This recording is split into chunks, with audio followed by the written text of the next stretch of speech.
Well, greetings and shalom. This is Adrian Scott, and I welcome you to Truth and Testimony, the broadcast. This is going to be kind of a what's up, a little bit update, just to communicate. I'm still alive. I'm still here. Things are happening. So, first off, I guess we'll start with a little update kind of environment. So there is some big news that has happened on the other side of our camp here on this channel. And I don't know that they've put anything up on the channel here yet. I would direct you, if you're interested in seeing what it is, you can go check out Ray on his Life on the Road with Yeshua channel. And there's an update there that's kind of exciting. I expect something will get posted here soon if it's not already. But yeah, if you don't want to wait, you can go check that out there. As long as you come back, because we do like seeing you here too. So there's that. The wife and I are going to be continuing kind of our new series. We're thinking of just calling it something simple, maybe like Couples Corner or something like that. It is something we want to do on a more regular basis.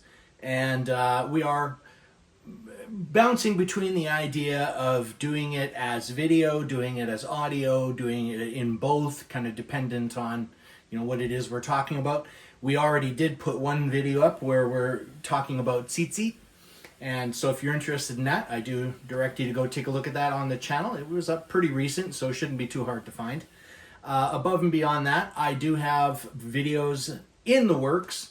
So I'm still struggling with time to work on post-production. It's easy enough to sit down and record. It's all the editing that's the real killer, and I'm having trouble finding the time to do that. And it's not just about the time. It's also, I need to be conscious and alert enough to be able to function and do it. And I'm just, by the end of the day, I am burned out, I'm tired, and I don't have much in the way of wind in the sails to do much of anything. So it's a combination of time and ability to get that stuff done. So that's why I was trying to look for a little bit of a simpler format like this, where I don't have to do as much editing and I can just communicate with y'all. Did I just say y'all? Okay, I can communicate with you all. Yes. So on that note, yeah, there's some stuff coming up. I did recently get a Journey Through the Psalms posted, and I really like that one. Just as a little behind the scenes on that, if you haven't had a chance to check it out, I suggest you go do so. But all of the video footage that is in that one, again, the premise for me for the Journey Through the Psalms was as much about kind of recording the Psalms and getting it in there, but also to showcase some amazing scenery. And if there's one thing that we do not lack in this part of the world that I live in, which is the west coast of Canada, it is scenery. There's certainly an abundance of that. So this footage was very recently taken within the last couple of weeks at a location called Sayward, if you want to Google map that or check it out on Google Earth or something like that. Yeah, Sayward, BC. So that's where that video footage is from, and I thought it was just some stunning stuff. So I was very happy to get it in there and make a video and show that off. So it's as much about the scenery and the music as it is about the psalms themselves. Now, speaking of music, you know, let me take a quick opportunity and just mention, it's not exclusively what I have featured in those Journey Through the Psalms videos, but a good majority of them, I would say, are featuring songs by an artist who calls himself Buckethead. Now, this is a very interesting individual, to say the least. He's a very imposing figure, quite tall. And then, yes, he does wear this Kentucky Fried Chicken bucket on his head and this, like, Michael Myers-style mask. But this is a guy that it's worth listening to his music. He's an instrumentalist only. He doesn't do any vocals. But since he first came out, round about 1991 or so, and he's been involved with numerous different bands and little side projects, as well as his own solo material. If you include everything he's done with all those bands, and he's got a series of albums he calls Pikes. They're kind of EPs in a way, but that's all instrumental music, and it covers a wide variety of styles of music. I'm featuring the really nice, soft, calming, relaxing stuff on the channel here, but There's other stuff if you're interested in that. He's very much a metal guitarist and consistently ranked one of the fastest guitarists out there. Anyways, the whole point of that is, since he came out in 1991, if you include all his side projects, bands, and all his solo material, I believe he has now released somewhere right in the area of about 700 albums. Yes, 700 albums. Very prolific musician, a real artist by every definition of the word. And he just has some amazing stuff, and I'm really happy to be able to showcase it on the channel. And hopefully I do provide links if you're interested in going and purchasing some of his material. Each of the songs that I use, I'll provide a link for that song or the album that it came from within the description of the video. So yeah, feel free to go check that stuff out. He's not even asking a lot of money for his stuff. Typically, I think I've seen like $2 to $5 for an album, something in that range. Not very much, and but well worth checking out in my opinion. So there's that, and there's the journey through the Psalms. The wife and I, as I was saying, are going to continue our theme here with the Couples Corner. That's kind of what the name I'm loosely going with. Our next topic, because we're really basing these videos off of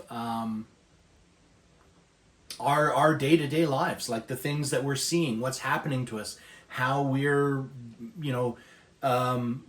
navigating our way through each and every day. It's always something interesting going on, especially around here.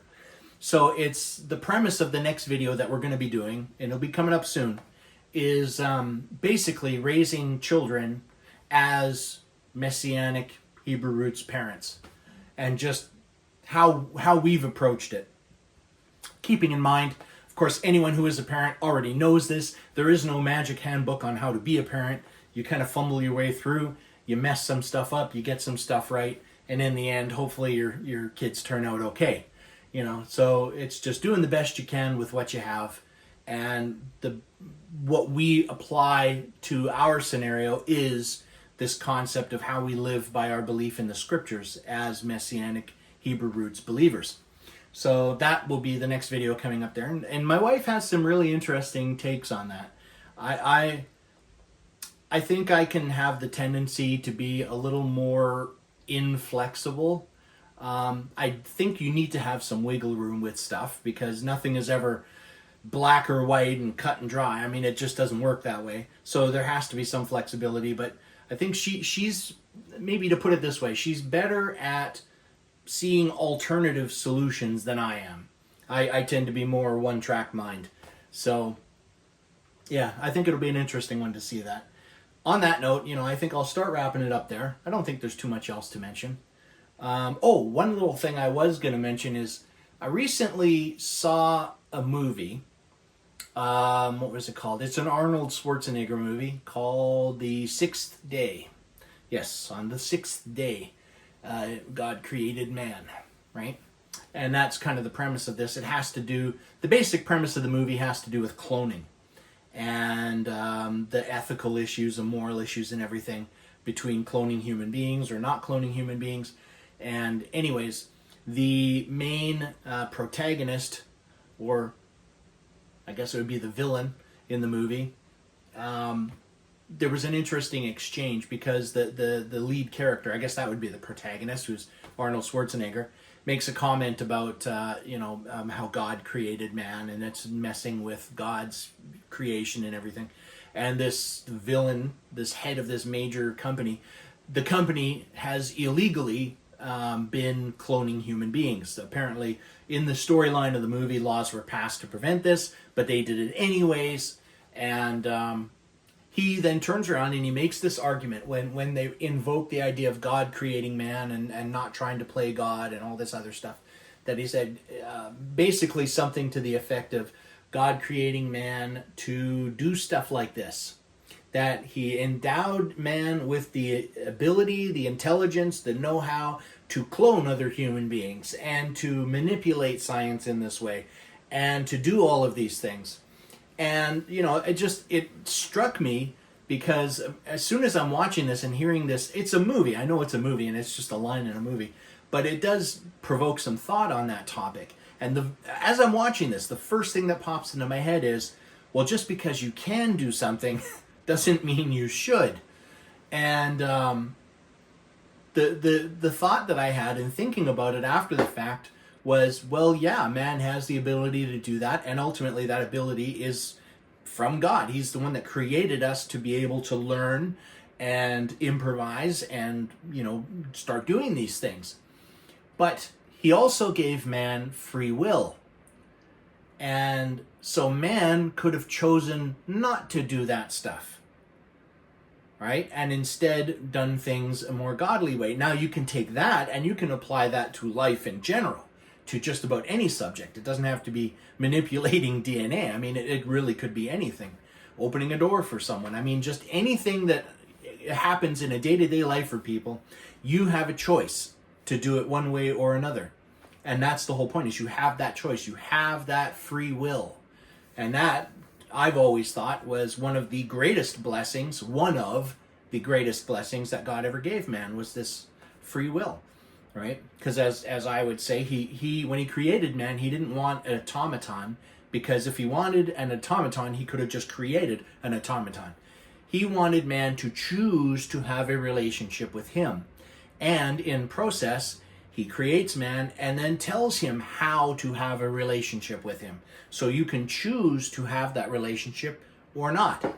So back to this movie line, it's just the fact, again, it's kind of that way of saying that just because you can do something doesn't mean you should. And that's really where that stuck, is like, yeah, we have the ability to do that, but we also have the free will to choose. As much as, in the movie, they chose to do it, they had the same free will to choose not to do it.